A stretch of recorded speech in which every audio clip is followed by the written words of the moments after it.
Welcome to another free first hour episode of the Higher Side Chats. I know we want to get into the action, but I have to ask that you help me armor us up a bit for the bumpy road ahead. Because I bring you the first hour of this show without unrelated ad nonsense as a proof of concept. And if you value it, then come over to THC Plus for the $8 a month and hear the full 2-hour interviews as they were designed to be and as you would enjoy them most. Go to thehighersidechats.com or just click the link in the show notes to get started, and within a minute you'll be plugging in your new Plus Show RSS feed into a hopefully decentralized podcasting 2.0 supported app. Feed the things you want to grow and starve the things that gotta go, and we will reach the promised land. Think about that and enjoy the show.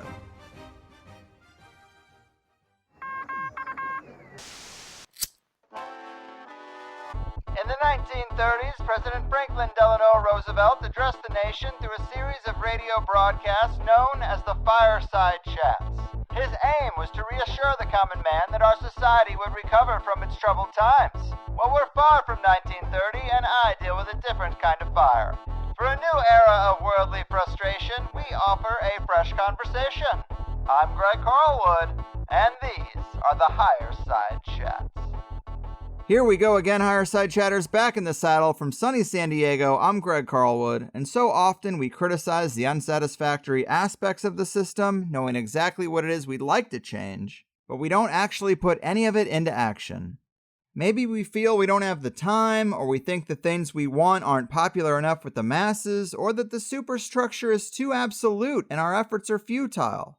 Well, these are understandable concerns, but there has to be a better way than just rolling over for the big machine and grumbling about it online.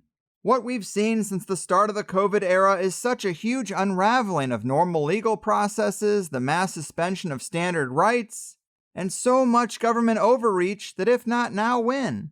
So many obvious frauds and unjustified agendas have gone unchecked for years now. And from the big weapons of mass destruction lie to the 2018 financial collapse, without accountability, many times these things come back to bite us again.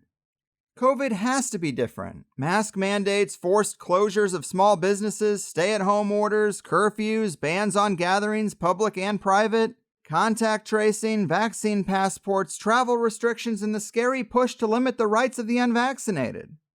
In some respects, what's done is done, but what are we going to do to make sure this doesn't happen again? Well, today's powerhouse guest, Dr. Pam Popper, has the answers, as she's been the driving force behind the organization Make Americans Free Again. And not only have they had impressive successes in disrupting the rollout of more restrictions and further freedom erosion, but it seems the big machine has woken the beast, as they have some amazing plans for building things that are even better than what's been taken away. Because as they say, the best revenge is living well. And as if she saw where things were headed, Dr. Popper is also the founder and president of Wellness Forum Health, which she started 26 years ago.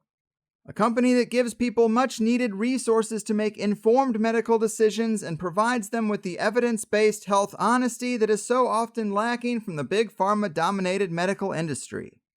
Pam serves on the Physicians Steering Committee and the President's Board for the Physicians Committee for Responsible Medicine in Washington, D.C., as well as being a general public policy expert where she continually works towards changing laws that interfere with patients' right to choose their health provider and method of care. She has testified in front of legislative committees on numerous occasions and has testified twice in front of the USDA's Dietary Guidelines Advisory Committee. She's also the author or co-author of several books, including Food Over Medicine, The Conversation That Could Save Your Life, and most recently, COVID Operation, What Happened, Why It Happened, and What's Next. Doing more before noon than most do all day, the dedicated doctor, health freedom fighter, and activist extraordinaire, Dr. Pam Popper, welcome to the Higher Side. Well, thank you for having me. And that was an incredible introduction. I hope I live up to it. Oh, I'm sure you will. This is a real treat. I think we've all been over the dismantling of the COVID narrative more than enough at this point. Although a lot of people seem stumped on the, well, what are we going to do about it question, but not you. And before we get into the Make Americans Free Again stuff, I hoped you could just give the people a bit more about your background as a health expert, because it seems like you were way ahead of the game in knowing some major problems with the medical system needed to be addressed, right? Yeah, I feel in a way This may sound a little bit strange, but this is such a mess that we're in. But a couple of observations. The first thing is, I think it's a really important thing that's happening right now, and I don't think I would want to have missed it. I'm glad I'm here, you know? Mm. And I think the second thing is that to a certain extent, I've been planning for this. I've been training for it, is maybe a better way to put it, for my entire professional career. And the reason I say that is that when I started my company 26 years ago, what we specialize in, we carved out this niche that's really unusual. It's called informed medical decision making, looking at the risks and benefits of anything that you're thinking of doing, whether it's taking a supplement or having a $200,000 procedure, and determining if it's the right thing to do based on evidence. In other words, turning people into intelligent buyers of health related products and services. And so, in the process of building this company, I've created thousands of hours of educational programming. We own a school, we train healthcare professionals how to do this. And we've worked with, I don't know, 150, 200,000 people in 33 different countries. So we've had a lot of experience looking at what goes on in medicine to determine, is this a good idea or a bad idea? And I can tell you with a great deal of assurance that about 95% of what we do in medicine is a bad idea, misuse of most resources we have. And also, in this line of work, my job is to look at what's going on in medicine at any given point in time. I mean, in 2019, before this happened, I would report on some new device that the FDA approved. They approve everything, by the way. Or I would report on a new vaccination, or I'd report on a new procedure, whatever. And so I've covered fake pandemics. This isn't the first one, by the way. So I've covered fake pandemics. I've covered the misbehavior of the FDA and the federal agencies that regulate health and the state agencies that regulate health. And I've fought with them in court and won a couple times, actually. And so when this happened, it was not a surprise at all. I wasn't surprised about it. I've been surprised at the extent to which they took it, but not that they would declare a fake pandemic and take advantage of the situation. So I made a video on March 10th that really sort of said what we all know is the truth now. It came out of China. They did it on purpose, and this was all to control people. And I wish I'd been wrong. Unfortunately, this is one of those times when I was right. And so here we are. But that's like when I say I've been training for this for my whole professional career, that's what I mean. And I don't think I'm real special other than the fact that I just had a 26-year head start, which if I couldn't predict it after 26 years of researching this type of stuff, then I should just sell the company and go on to something else, right? So here we are. Yes, that's a great summary. And I've heard you make some excellent points about the mission of Wellness Forum Health, and that people tend to forget medicine is an industry and they do less homework on its recommendations than they do when they're buying a new refrigerator. Exactly. Can you elaborate on that a little bit? Because I think that's a pretty important point. It is. And the reason they do it, by the way, is because doctors and the medical profession have convinced people erroneously that it's all just so complicated that they can't understand it. So they therefore need to follow instructions. And people forget that they do complicated things all the time, and they figure out enough to make a smart decision. Like, I don't know how to build a house, and I am not a real estate agent, but somehow I've managed to buy houses and live in them, and even make some money on a couple of them over all these years by just asking questions and checking things out. So nobody stands in the driveway with a realtor and says, I'm too stupid to pick out a house, so you'll just have to tell me where to live. And nobody shows up at a car dealership and says, I don't know anything about cars, so you better just tell me what to drive. And by the way, cars are really complicated, so I don't want to have to worry about the interest rate or the lease agreement. I mean, people are very proud of the fact that they're very diligent when they check out buying other things. And then they show up in a doctor's office and the guy says, or the gal says, you need an $80,000 surgery. And people go, okay, how about next Thursday? That's insane, right? And I think, too, people are shy about questioning doctors. There's the intimidation effect. And I tell people that it's not a sign of disrespect.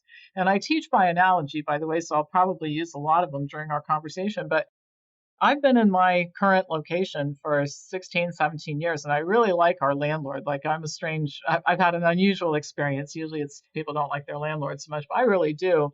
I think this guy runs a tight ship around here, and he's done a lot of things to improve my facility if I sign lease renewals and all that. But when it was time for the last lease renewal, I did this crazy thing. I know you're going to think I'm a nut, but I took the document home and I read it before I signed it. Now, does that mean I don't like my landlord? No. Does it mean I don't trust my landlord? No. But I signed my name to paying $1 million. That's what my lease agreement renewal said. So before you sign something like that, you read the document, for crying out loud, right? So we just need to take all those great buying skills and convert them to medicine. So the next thing people will say is, well, I don't know how to read studies. Well, we can teach anybody how to do it. I can teach high school students how to do it in an afternoon. It's just not all that hard. So we're trying to take the mystery out of it so that people have the ability to make good decisions and know why they're doing what they're doing instead of saying, well, why do you take that supplement? My cousin sells it. Why did you decide to eat that particular diet? Well, my neighbor lost 20 pounds and so I'm doing it. And why did you have that $80,000 surgery? My doctor said I needed it. Those are not good reasons for doing any of those things, and they can all be harmful. Right, right. And on the subject of medical honesty, in a lot of these decision-making situations with doctors, we aren't always given all the information or the risks and benefits. We're just given their recommendation. And I've heard you say another good analogy, which is there are consequences for lying or omitting information for a mortgage, but not the same standard for medical decisions, which are a lot more high stakes. And that's something you're also fighting to correct, right? Exactly. And I'll tell you, there are a lot of good things that are going to come out of this mess that we're in if we're smart about it. And one of them is I'm going to use this as leverage to get laws passed that will criminalize that behavior. I mean, I'm the person who's always saying we've got too many laws and too many rules and regulations, and that's in some areas we do. But it is unconscionable that there are no consequences for an oncologist, for example, offering a $100,000 treatment with a $15,000 copay that doesn't extend the person's life by a single day, and there's no requirement that the patient be told. And so before I leave the planet, I'm a pretty determined person, and most people will tell you I get done things I decide that I'm going to get done.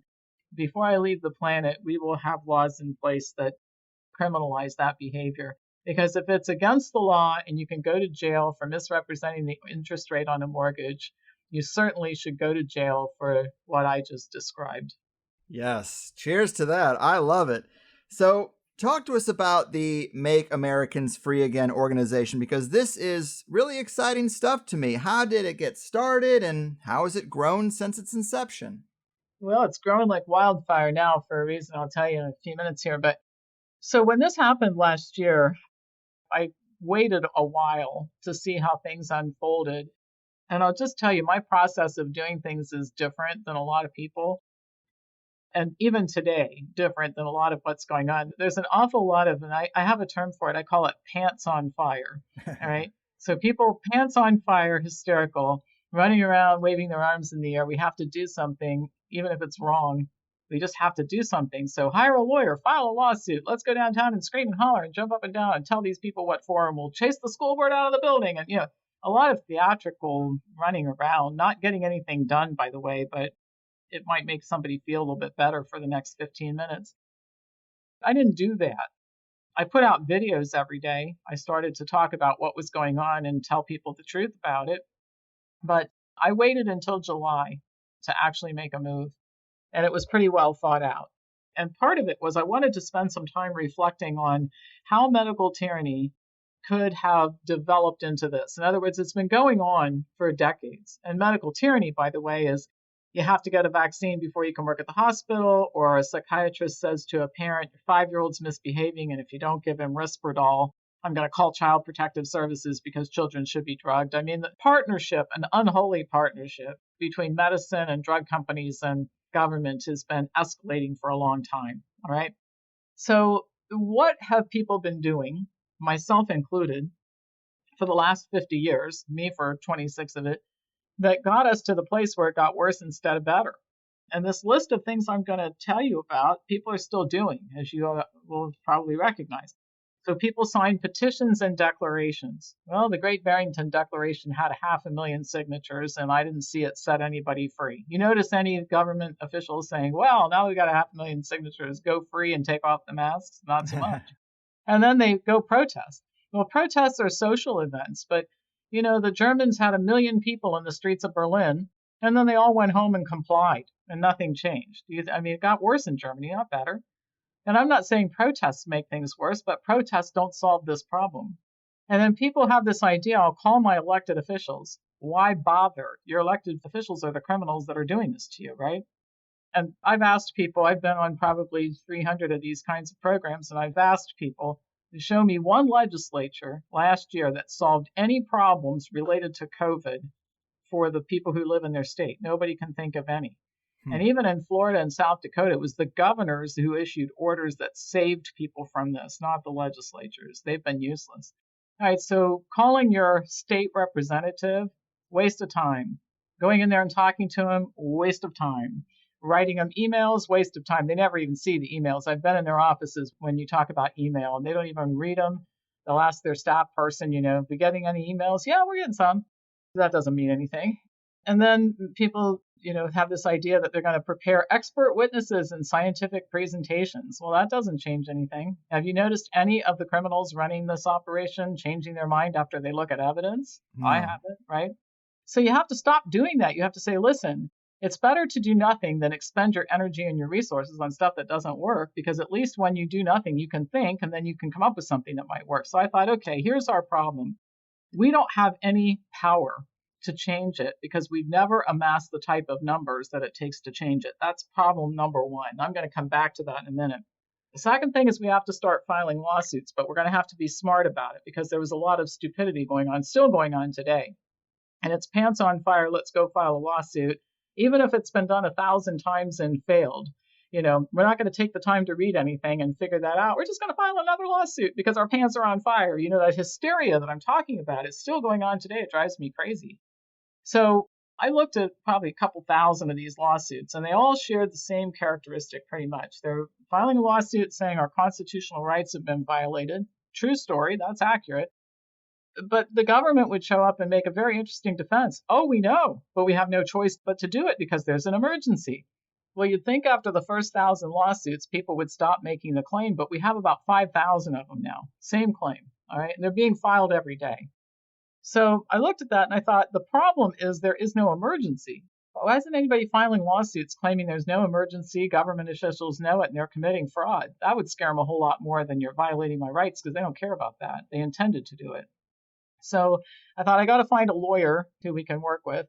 And then we're going to have to file lawsuits to gain our freedoms back. We're going to have to make these people pay for what they did so others won't be inspired to do it again later. And so as this whole thing started to, I rolled around in my mind, it looked like what we needed was about 80 million people and $100 million to solve this problem. And I'm not kidding. It's probably more money than that now that I know more about what's going on. So how are you going to get 80 million people? And I'll tell you what we'll do with the 80 million in a minute, raise $100 million. Well, you have to start gathering people together. So I've always thought leading by example is the thing to do. So I had a meeting in my office last July on a Thursday night. There were 5 people there, and 3 of them worked for me. And the other 2 were guests. That's a pretty modest start to this whole thing, right? And that's just where it started.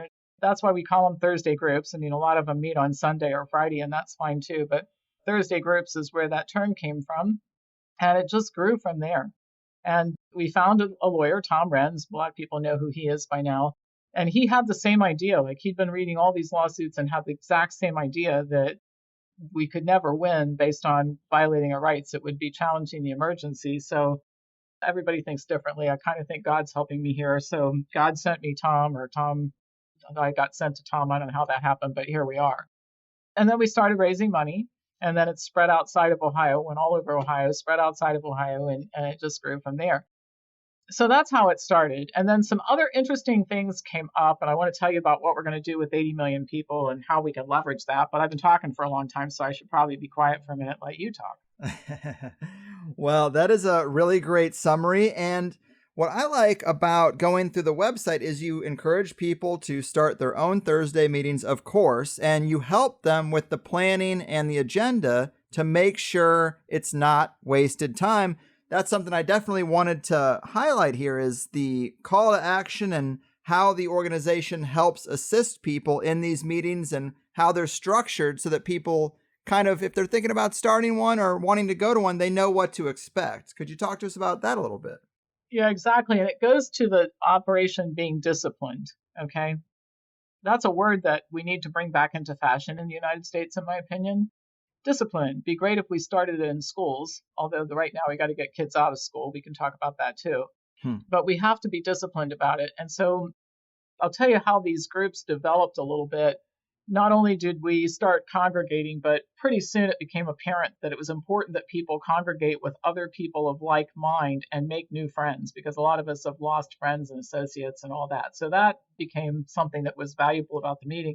Then we started rescuing local small businesses, which we're still doing. With those of us who can spend money, or even if you can just buy $8 lunch once a week, we're helping our local businesses get back on their feet. And that's important because the government has no plan for small business other than to destroy it. We have to be the counter to that. And then we started scheduling fundraisers, and that became our social life. And it was kind of fun because they were all illegal, right? And now we're working on getting kids out of school and that sort of thing. So here's my point. The first thing is, if you do this right, and this is why we have such detailed instruction, and I do a conference call every week to help people get started, and I hired somebody to be a full-time group coordinator to work with our groups. And if you do this right, the first thing is, instead of failing all the time, because remember when I listed all those strategies that don't work?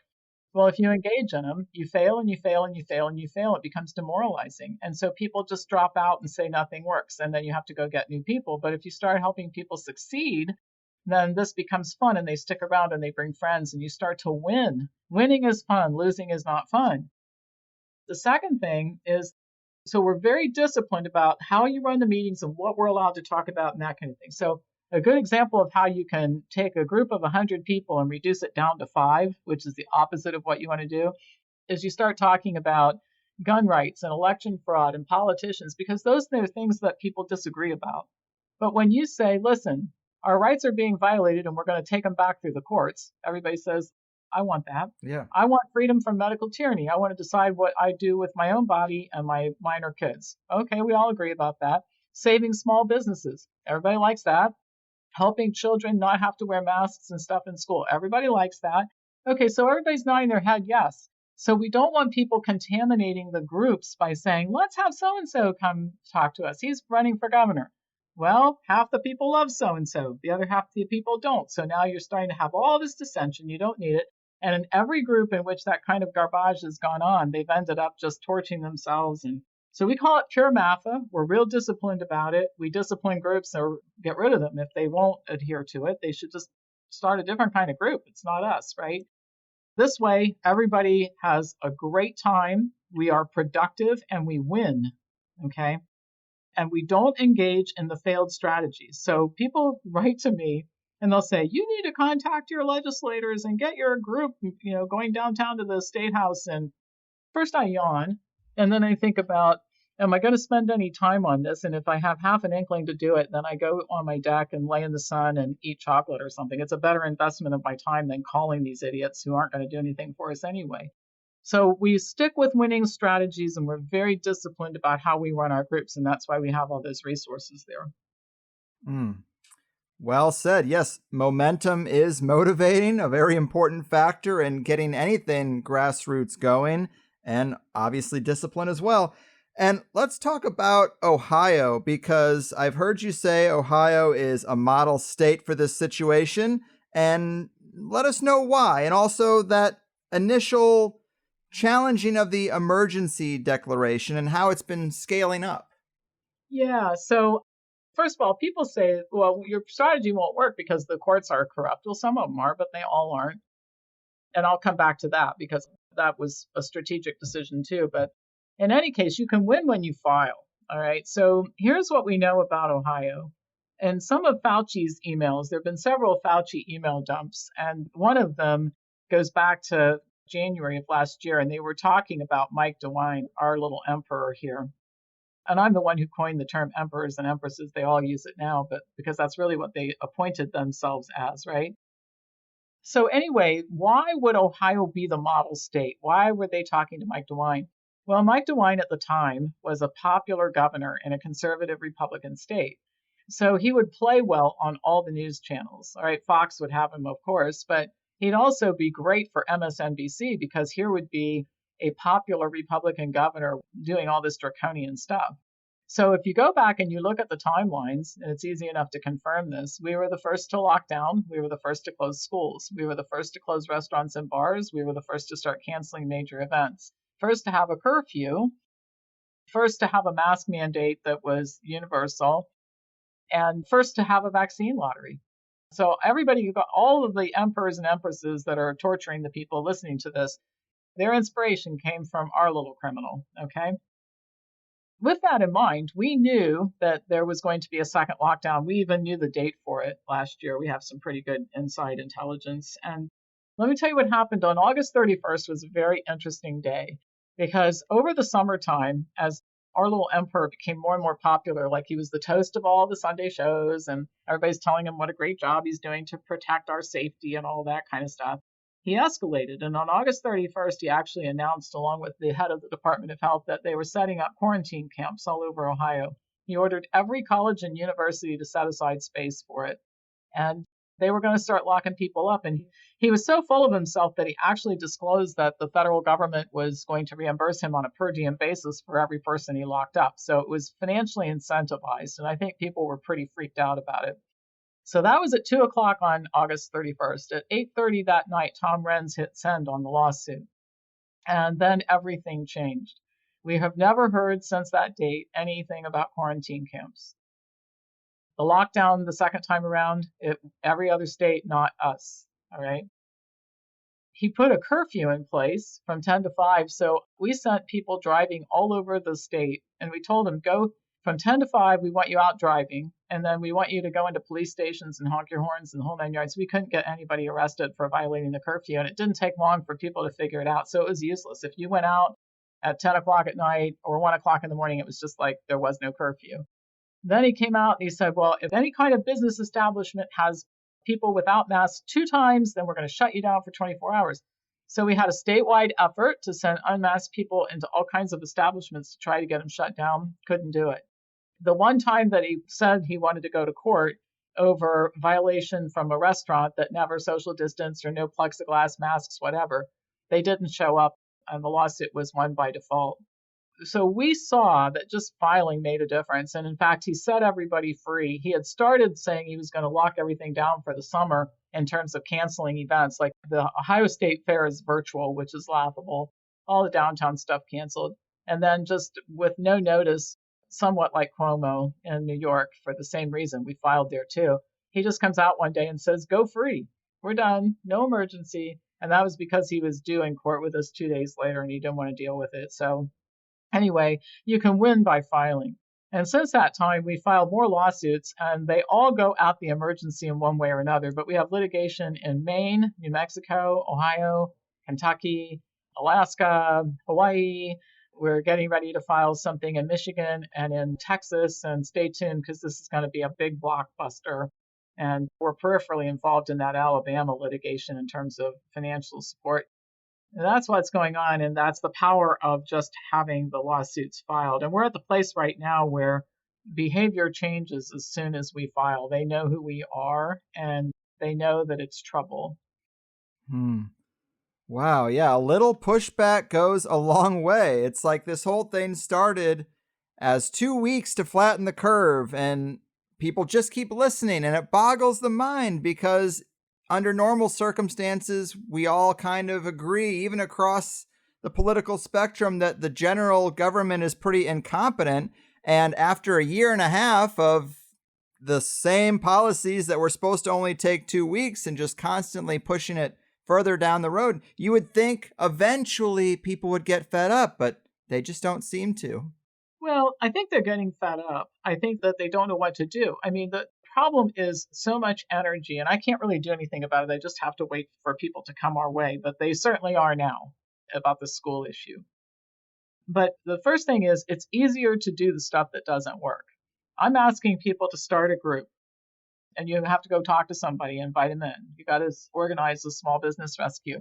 Everybody has to work. Well, one of the reasons for that is, again, going back to failed strategies. People put their name in a database and their email address and send $25 or $2,500, depending on what they can. Then they wait for the people who are organizing to report the happy news that they solved the problem for everybody. Well, that's a lovely thing, but it doesn't work, right? So let's face it, my message about you have to join me in work is not anywhere near as much fun as petitions and protests, right?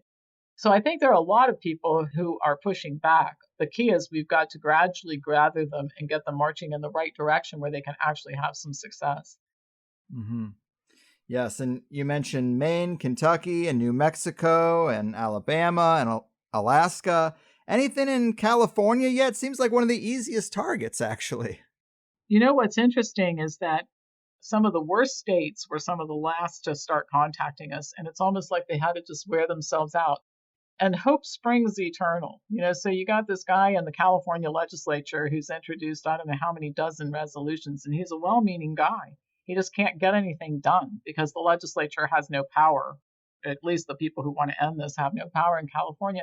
So we're finally starting to see groups form out there, mainly because people have worn themselves out. And I'm serious. And I kind of knew this going in, that we were just going to have to outlast everybody, and we were going to have to demonstrate that we could be successful. And eventually we would be offering programs you have to be a member to participate in. And people are saying, okay, I'm going to do it then. And that's what's going on with our Getting Kids Out of School program. Mm-hmm. And with these early states that kind of followed along with Ohio, they tended to file the same challenge of the emergency declaration. But I've heard you talk about this process kind of being tweaked for efficiency. And really what was inspirational is your group is now building its own national legal team dedicated to health freedom, like not just a temporary thing, but something more permanent. Well, it's that. And it's also, again, being smart and not busy, being effective instead of just being busy. So instead of pants on fire, let's just flail about and file something because wouldn't it feel good for 19 seconds if we did? We're going through a very careful vetting process when a new attorney shows up to figure out if it's somebody that fits in with our team. Tom has a lot to say about that, obviously, because he's directing it. And so we're building a national law firm, one attorney at a time. And every time we add these marvelously talented lawyers, every time we add one, the team gets bigger and they get used to working with each other and everything becomes more efficient. And then you can take on more different kinds of cases. And so, again, getting away from this hysteria. It's exhausting to watch. I can't imagine what it must feel like to engage in it. This hysteria and saying, look, the other side has an unlimited amount of money. That's the first thing. We are much more limited, so we're going to have to be more strategic. But the other side is incredibly strategic with all that money that they spend, And so pants on fire, screaming and hollering is not a response to a really well-planned strategic psyop like this. Mm-hmm. Yeah, I mean, it's just great to hear that finally the people who are aligned in their goals are actually talking to each other and know each other. So we really can't get lost. Like, we can't get left out again because now these people know each other and they know how to fight the good fight. And when it comes to the MAFA organization, you have a manifesto with 4 stated goals from short term to long term. Obviously, we've hit on several of them, but they're very specific and focused. And just so people can get an idea of the full scope, walk people through these 4 action items. Yeah, so the things that we're doing right now, litigation and funding litigation just goes on and on. It won't end for a long time. And one thing I'll say about this, because it comes up all the time when I do conference calls, is people will say, well, the courts are corrupt. But remember, we just need one judge who says discovery starts tomorrow. And we actually have that right now because we don't need to depose Mr. Fauci 30 times. One time for a couple of days, we got what we need, right? We don't need the CDC to deliver documents to 62 locations, one document dump, because again, the strategic building the law firm, all the lawyers working together, they all benefit with all of their cases from discovery. And this has been used successfully before. This would be a tangent we don't need to go off on, but the Sackler family that owns Purdue Pharma, the company that makes OxyContin. The Sacklers have participated in by the illegal marketing of their drugs, because what they did was flat illegal. They've killed hundreds of thousands of Americans. And what brought them down was this idea of file lawsuits upon lawsuits upon lawsuits and find one judge that will give you what you want. It happened to be Dan Polster in Ohio. So that's the first thing, and it's important. We don't want to lose sight of it. And we'll be in litigation till the day I die. I'm 64 years old. I'm planning to live to be at least 100. And on my last day of life, I so help me God, I'm going to be in court in the morning, come to work in the afternoon, eat dinner, and go to bed and just not get up the next morning. So that's one thing. The second thing is rebuilding our communities. Again, we have got to support our local businesses. Walmart did fine during this whole thing. The local flower shop starved to death because they were deemed non-essential. So I make it a point to buy stuff, and our people make it a point. We got to a place when things were really terrible where we would go into a store, we could buy everything that wasn't nailed to the floor and the wall in the afternoon, in one afternoon, and put people back on their feet. Okay, so you need that grassroots commitment, right? The third thing is we've got to protect our children. And I made another prediction that I wish I hadn't been right about. When school was out this year and everybody's thinking about next year, and the school systems are saying, oh, we're not going to make kids mask and all that sort of thing. Well, I said it's a false flag. They're getting everybody to relax, and then they're going to start a whole new round of COVID nonsense. So I broke the story to our people, to my listeners and viewers a few weeks ago about this American Rescue Plan, one of those ginormous bills passed in Washington where they're printing money. It allocates $122 billion to the schools, and one of the things the money is supposed to be used for is adherence to CDC guidelines that include things like testing and quarantines and vaccinations and all the masks and all that crap. The American Academy of Pediatrics have recommended masking all kids over the age of 2. So the bottom line is that school is promising now to be the dystopian nightmare. It's a place we used to call school. Right now, it's a way to ruin an entire generation of kids. So the parents, you can't just go scream at the school board. It's again back to this. They've made up their mind, and they're not going to send all this money they got back to the government and say, well, we'll do what the parents want. That's not going to happen. So people are in droves. We're working night and day to have a program to help every parent who decides they want to take their kids out of these god-awful places, to make sure that they have the right resources, alternative education, parents who've done it to talk to at any time, etc. And we're launching that next week. And this is going to be huge. Our goal is to get 1 million children out of these god-awful places within the next few months. And then another thing that we are going to need to do, and this is going to happen simultaneously just as soon as I get the school thing launched, is to work on this health professional censorship issue. Here's the lay of the land in terms of the way health care is delivered in this country. If you have a license to practice something, they can threaten to take it away if you don't do what you're told. In other words, that's what they do. If you write vaccine exemptions in California, if you write more than 5 in a year, then they come and investigate you and take your license away and that sort of thing. So licensed health professionals are limited. People lost their jobs because they were recommending hydroxychloroquine and all. So there's a party line that you have to stick to if you're licensed. We have the COVID Consumer Protection Act, which was passed by Congress. So if you disagree with the federal government and state publicly a contrary opinion about COVID, they can fine you as much as $8 million. That would bankrupt most people, I think. And then if you're not licensed, like you're a naturopath or an herbalist, they can prosecute you for unlicensed practice. And actually, it's prison time that can be involved in that in some states. And then, of course, all the deplatforming. So we have to do something about that. And we have a program for health professionals that we've launched as well. I guess that's enough, right, to do. But those are the things that we're paying attention to right now. And then I mentioned this a couple times. Once we have like 80 million people, being able to throw our weight around. So I want to go back to last summer in Ohio and tell you what I mean by that. So none of these legislatures, nobody's been ever able to tell me about one that passed a law that helped the people. They let the governors and the states do this god-awful stuff to people without any inhibition. So let's go back last year and let's assume that I had started this organization years ago and we had 80 million people. So I would have sorted out the Ohio names by legislative district. And there's always a loudmouth person like me in every state who relishes the idea of talking to these people, these elected officials. And I would have sat down with them, and here would be a sample conversation. I want to introduce you to our new program called Citizens in Charge. And you see this palette of boxes that I wheeled into your office? Let me tell you what's in there. It is lists of registered voters in your district. There are 19,571 of them who want the governor impeached, and I'm here to speak for them. So it's an election year. Remember, 2020 was. And if you don't impeach the governor, we're getting rid of you. We don't really care. Somebody's going, and I don't actually care if it's you or the governor, but we're going to start getting our way around here. So it's really short meeting. Don't need a whole lot of discussion. There's no reasoning about it. I don't need to produce any science. This is just what we want. All right.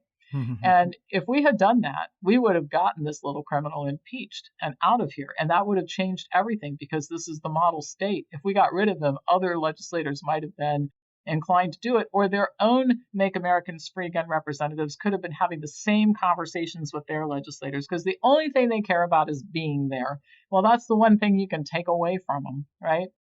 That's when I say we don't have the power to do anything about this stuff, how we ended up in this mess.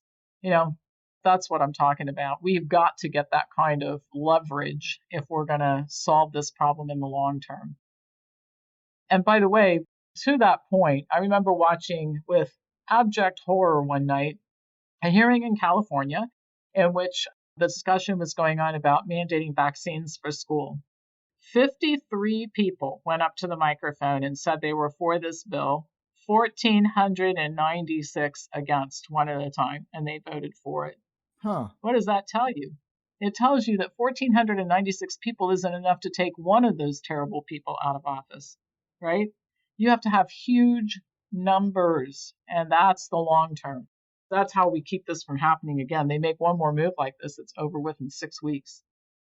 Oh, wow. And you mentioned schooling a little bit. Obviously, that's a huge component here. But when it comes to the damage done by COVID policies in schools and to school children, what should people know? For people who don't have children or just aren't really paying much attention to what's going on in the schools, if it's not obvious, what has some of the damage been?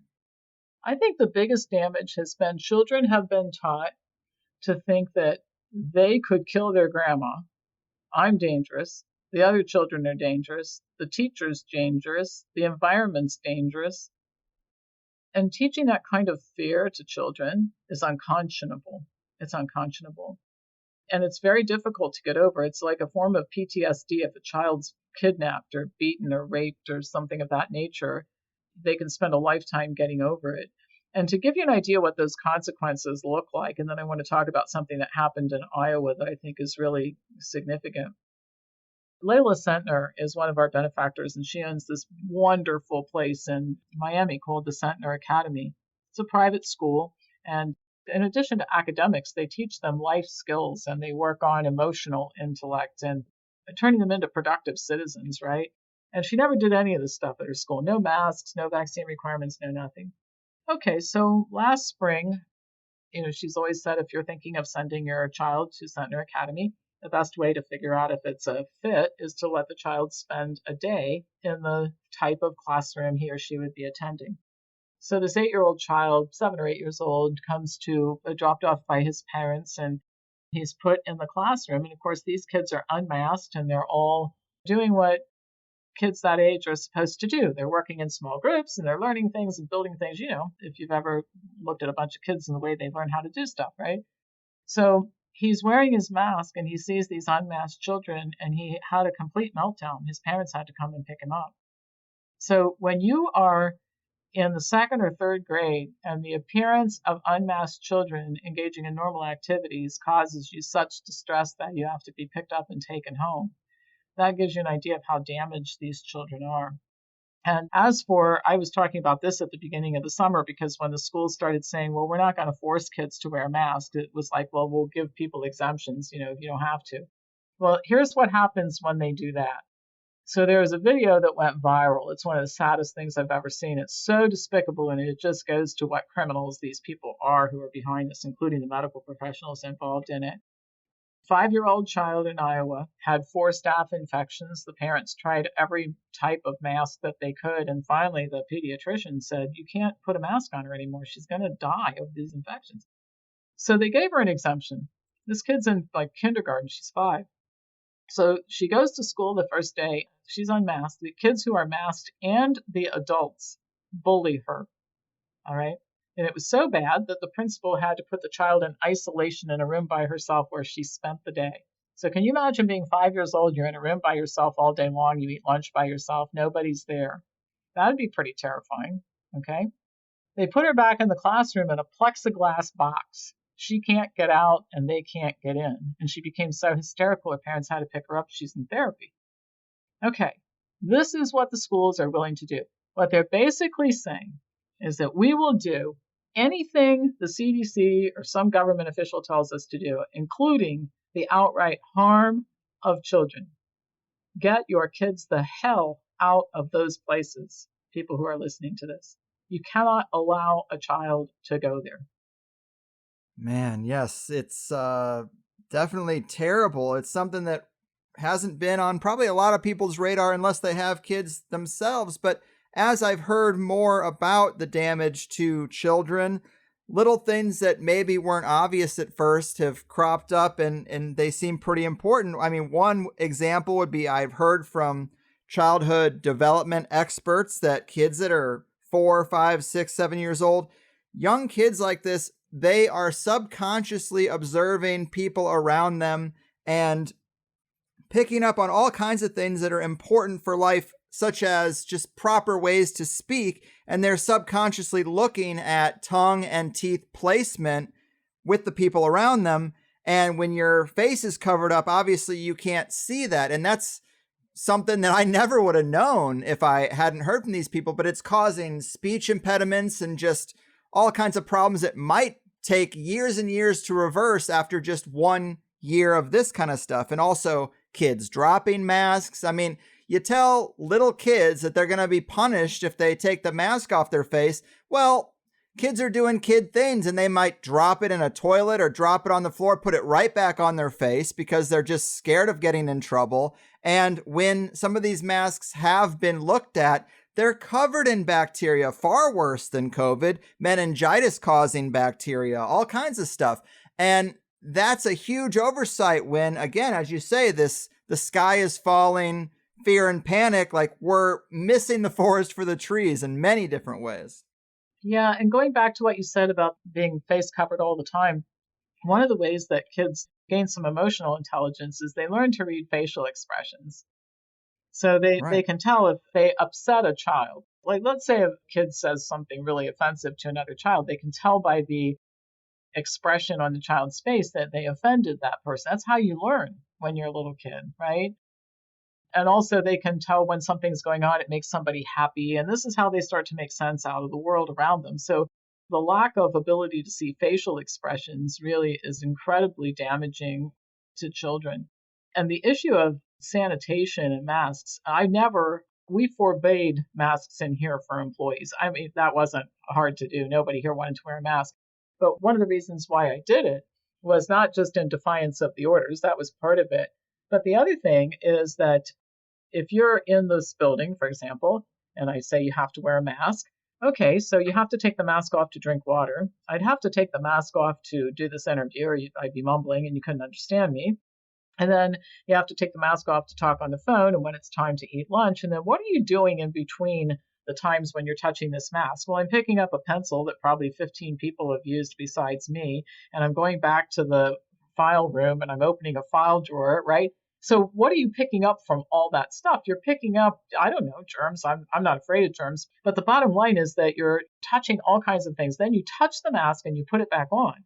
So even if it doesn't fall on the floor, even if it doesn't fall on the toilet or the parking lot or whatever, you're still introducing bacteria. And the one thing that health professionals tell people every year during cold and flu season, keep your hands away from your face, right?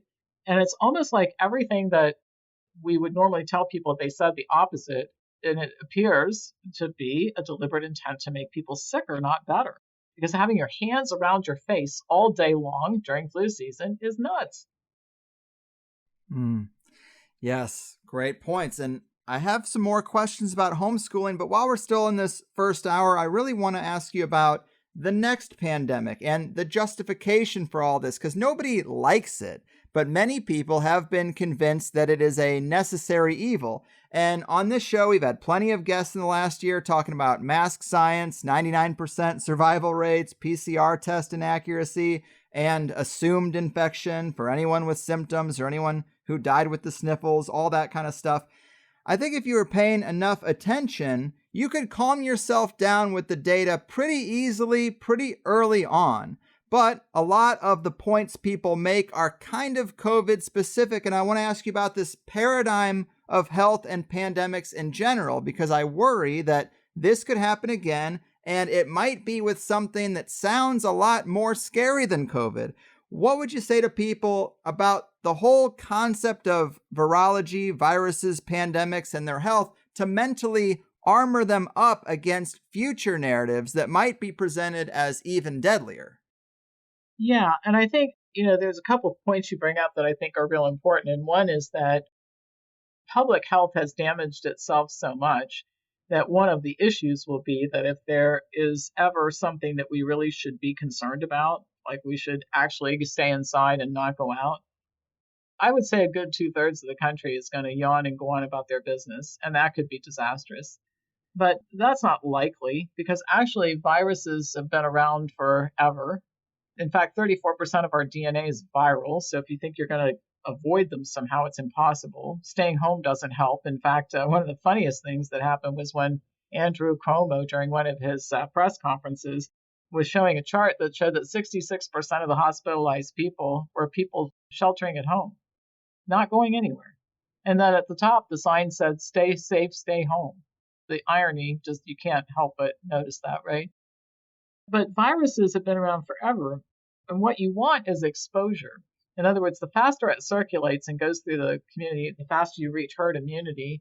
Most people won't even have symptoms. Some people have mild symptoms, some people more severe, and some people will die. And generally, it's the very old and vulnerable who die every year. And I don't want this to sound callous because I think anybody who dies is a tragedy for some people, right? There's somebody's mother, or grandmother, or best friend or neighbor. But if you're 90 years old and you're in bed, you cannot get out of bed and you're taking 8 medications, something is going to take you out this year. You're probably not going to see 2022, right? Mm-hmm. So that's the natural progression of a virus. And we have new ones coming out all the time. And something I want to say, too, to put people's minds at rest about this thing is that they hear about all these variants, right? Well, they're naming a variant. I think they're just making it up. But the RNA viruses mutate. And in July of last year, there had been posted 343,000 plus mutations. That was not a mistake, 343,000. They mutate like crazy. In fact, this thing has mutated 100 times since we started talking. And that's why vaccines don't work for RNA viruses. The scientists have never been able to come up with a vaccine that works for an RNA virus because of its rapid mutation rate. So people might say, well, if it mutates that fast, doesn't that make it dangerous? No, because your immune system will attack things that look similar. Like there was one study that was done I think it was in Oxford last year, and they determined that like a third of the population had immunity to SARS-CoV-2, the virus that causes COVID-19. And it wasn't because they had already been exposed, it's that they had had coronaviruses before, and there was enough resemblance, even with the spike protein, for their memory T cells to keep them from getting sick. So again, they've just done the opposite of what they should have done. So all this to get to the point, I have people that are panicked. They've driven people to a state of panic. I talked to somebody like this yesterday, and I waited until the pants on fire screaming stopped because you have to sometimes let that happen. And I said, let me ask you a question because she's all worried about the coming flu season. I said, remember 2019? What were you doing in July of 2019 pertaining to the flu? She says, nothing. I said, did you think about the flu? No. Why not? Just looked at me. Well, it's the flu. Okay, this is the flu. There will be another flu, and another one, and another one, and another one. Happens every year. Been happening since you were born. Okay, so it is only the insane, crazy lying that has made you think that you should be running around like a crazy person thinking about filling your medicine cabinet in July of this year because something bad's going to happen in November. That's insane thinking. And I wasn't saying it to be insulting to her as much as I was to point out that it's insane thinking that has been ginned up by criminals who want you to be this way. Well said. And I also wanted to drill down a bit more on the long-term plan of setting up an alternative healthcare system. The website says, with a base of tens of millions of members, we can start our own healthcare system with features like insurance plans that cover services that promote health, networks of practitioners trained to collaborate with patients in making informed decisions, and treatment protocols that address the cause of disease. Obviously, this is further down the road, but it is quite inspiring and exciting. Can you elaborate on that larger vision laid out here? Yeah, I think the key is going back to something I said before, which is that I think the part of healthcare that we're stuck with is the hospital system, because I don't think we have any hope of being able to duplicate that. It's the most expensive part. But as I said before, that's the part that everybody doesn't necessarily have to interact with and can interact with safely if well trained. But I think we can take all the unhappy doctors, nurses, nurse practitioners, etc., out of these institutions and set them back up in local clinics and go back to the way medicine used to be practiced with relationships between the practitioners and people. And we can do it at a fraction of the cost. By the way, one of the reasons why the health professions don't want this informed consent and all this stuff that we're talking about, and why they don't want a law, you would think that a profession would say, listen, I want my profession to operate honestly, so I'd be all for a law that makes it criminal to not properly inform people. Here's why they don't want that. Because research has clearly shown that this reduces medical utilization. Okay. So they absolutely do not want anything like that. So if it reduces medical utilization by about how much? About 2/3. And that's why I could afford to do this, because the cost of delivering the actual types of services that are needed and not getting people into the medical mill. I mean, they create revenue by doing bad things. We won't do that. And I don't think you have to. I think you can make money doing the right thing. Yeah, it's just another great example of the application of that car industry analogy. I just think that's so amazing. And as we're starting to wrap this thing up, give people some parting words of encouragement when it comes to starting their own MAFA meetings, how they can be most effective, and some of the initiatives and events that you guys plan on rolling out next. Yeah, so our big thing right now is going to be this thing with schools. We have to pay attention to this. We don't have any choice. If we don't save these children, nobody's going to save them if we don't save them. Okay, so we're going to have to do it. So that's the big next thing. But here's what I suggest that people do. I hold a conference call every Thursday at noon Eastern time. It's free. All right. Membership at Make Americans Free Again. It's free. All right. So all you have to do is send me an email at pampopper@msn.com. Tell me you want to participate in this conference call. We'll get all the information to you, and that's it. I can show you what to do, how to get started. We have a meeting support section of our website, and that'll provide you with more information. We have a coordinator in our office who will work with you. I mean, anything you need to make this work, we're going to help you that way. Okay? So that's the first thing. The second thing is I put out a newsletter every Monday and videos Tuesday through Friday, and that's free. You can subscribe to that, and that's how you can learn more about all these things that we're talking about here, so that you'd be in a position to know what's going on and know what kinds of actions you can take and when it's time to take action. We do tell people you have to work. In other words, you cannot, well, you can sit back passively and you can wait for us to solve your problem. But as I said, we need to learn from what we've had happen in the past, which that hasn't worked out so well. So let's get busy, right? And solve this problem together. And we can do it. So pampopper@msn.com. Send me an email. Let me help you get started and join our effort. It'll be the best decision you ever made. It'll be the most fun you ever had. And we can beat these guys if we all put our thoughts together on it. I like it. Inspiring. And the website is great with a lot of detailed resources, but I don't see any sort of directory where people can find and join meeting groups that have already started in their area. Did I miss something, or is that by design? That's by design. You got to start a meeting yourself. Everybody has to work. This is maybe one of the most important things I'm going to say. Everybody can't sit back and wait for us to solve the problem. You have to work with us, I'm not a social director. We're not going to hire one. You're going to have to start your own meeting. And along that line, There's some liability issues associated with sending people. Like, how would you like it if you're having a meeting in your house, you're a single female who's 40 years old, and I send some stranger to your door on a Thursday night at 6? I don't think that's going to work out so well. Mm-hmm. So really, it's a good thing that we are not in a position to do this, because it really forces everybody to take action and get to work. Right on. That makes sense to me. And lastly, anything to say about the offerings at Wellness Forum Health and the courses there? Seems like a wealth of information. We should make people aware of that too. Yes, we have the biggest libraries in the world of informed decision-making tools. We offer memberships that range from a low of $99, where you get a ton of stuff. I mean, everybody can afford to access our stuff, right? Conversations with Pam, open Q&A sessions.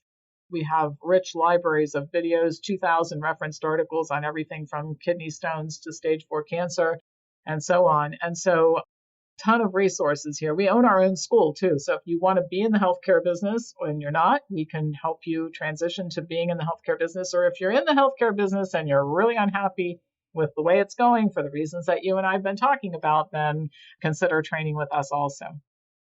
Awesome. Of course, the new book is COVID Operation. Lots of great information there as well. And I just got to say, thanks so much. Really impressive. You are walking the walk and pushing back in so many important ways. Thanks for spending some time to talk with me about it. We have a large, passionate, and skilled audience that I hope will lend their time and talents to this cause. Take care and keep fighting the good fight. All right. Thank you so much for having me. You got it. Well, I thought that was just excellent, guys. Pam Popper, unbelievable. No other THC interview that I can think of has been as laser focused on how to build and preserve the world we want, the networking, the effective strategies, the ineffective ones, the legal fight, the education fight, the struggle to save small business and keep the local economy alive. Man, I really loved pretty much everything Pam had to say. And she got on my radar because Dr. Christiane Northrup mentioned her several times.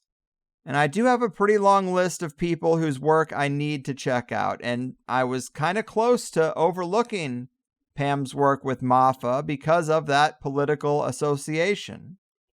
I definitely try to keep my distance from MAGA or Q or just anything politically one-sided, to be honest with you. And I don't really know why Pam went with the Make Americans Free Again branding and the implication that it's related. I was going to ask about it, but once she went on her tear about staying laser focused on the singular issue, I thought, well, that's fair enough, and nothing more really needs to be said about it. And a lot of people don't love my branding either, so who am I to judge as long as we're all on the same team? Her passion and dedication are clear. It's contagious even. My wife and I thought about doing our own meeting, but because of my position, I'd probably just rather go to one. But I am plugged in with the Reopen San Diego organization. I support them. I keep an eye on what they're doing. I'm trying to support the small businesses that are being reasonable through these unreasonable times. And I really hope you guys are doing the same, at a minimum. But I certainly wouldn't mind knowing more like-minded people in San Diego. I thought about having a meetup for THC fans or something, because getting to know more like-minded people has never felt more important, and the philosophical differences between me and a lot of people I love have never been more unavoidably problematic, and having a kid only exacerbates the divide on certain things. But I hope there is a good-sized response to this one. I hope people do actually start having their own meetings using Pam's guidance. You don't have to think everything about it is perfect if you think this fight is as important and necessary as I do. If you do have a meeting or take any of this with you into the real world, I would love to get a message about it on the voicemail for the next joint session. It's motivating and impactful. We've heard from one listener who happens to be in charge of a workers' union and is poised and ready to say no way if they try to enact any vaccine mandates or anything like that. And I would just love to hear how you guys are making local differences and finding the others. thehighersidechats.com/voicemail. But Pam's right. Enough time has passed that I think we all know this isn't just going to blow over. We have to have some sort of line in the sand, and being in this minority position, being constantly bombarded about the vaccine, it would only be as painful as you let it be if you enjoyed the company of a dozen people who didn't care and knew where to find a dozen small local businesses and bars and restaurants that also don't care. How badly would it affect your life? Because I think there's a fair point to be made that for a lot of us, the most troubling part of this whole thing has been the destruction of our networks. Well, we can't change anyone's mind, so how long are we going to sit around and be upset about that before we get to building new networks that are a lot more resilient? I wouldn't say that a lot of us need new friends, but we certainly might need more friends. I did mention the LA Comedy Store requiring vaccination in the last joint session, and I've had many people send me that notice that the Comedy Store put up. And it sucks. The Comedy Store is a very unique place that I love going to. But it's not the only comedy club. I went last week to see Tim Dillon at the Irvine Improv, and it was a great experience. The seats and the food were far above anything the Comedy Store does. Plus, one of my local comedy clubs, the American Comedy Company, has been one of the most outspoken businesses in all of San Diego. So instead of mourning the loss of what I don't have, it's just better to find other options.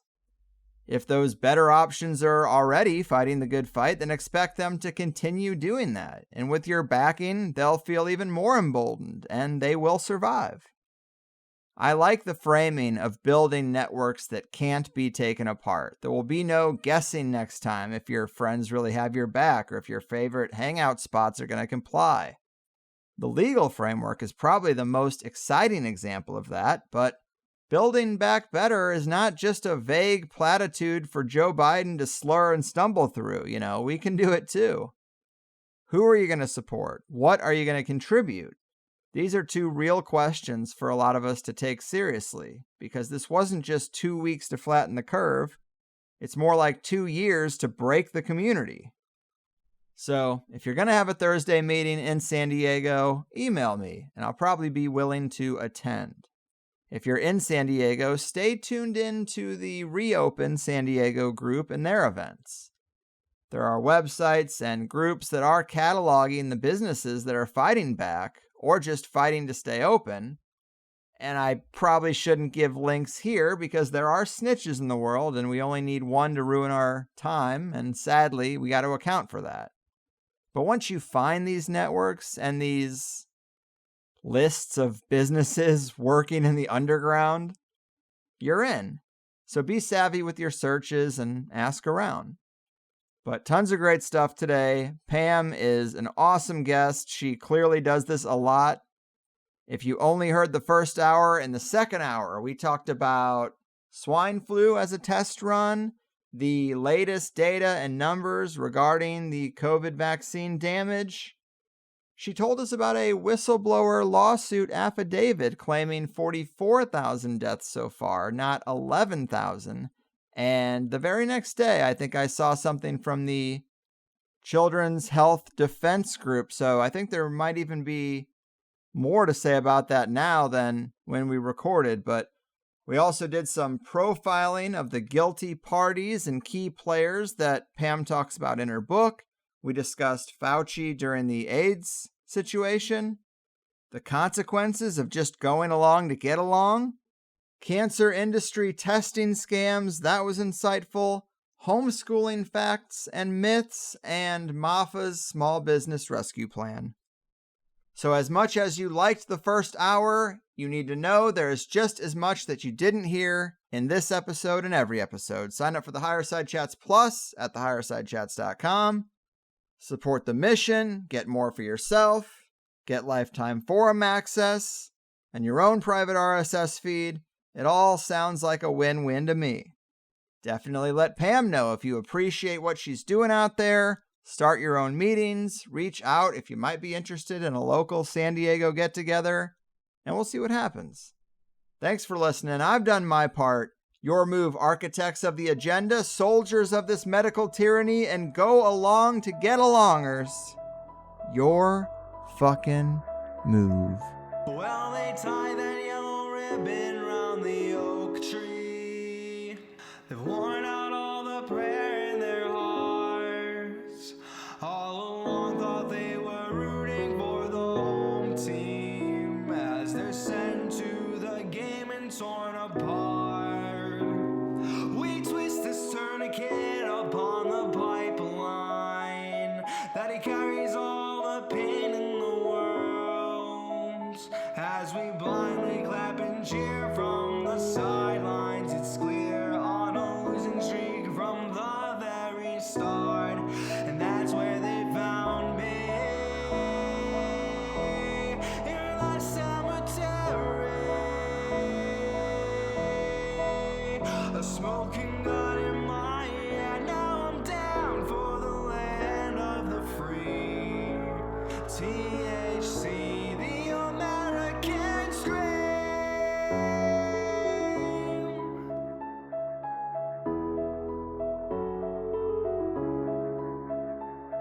They took that faded ribbon off the oak tree. They've worn out all the hope in their hearts. All along thought I was doing the right thing. Now I'm lying in a pool of my blood, and that's where they found me, in the cemetery. A smoking gun in my hand, now I'm down from the land of the free. Sing with me, and that's where they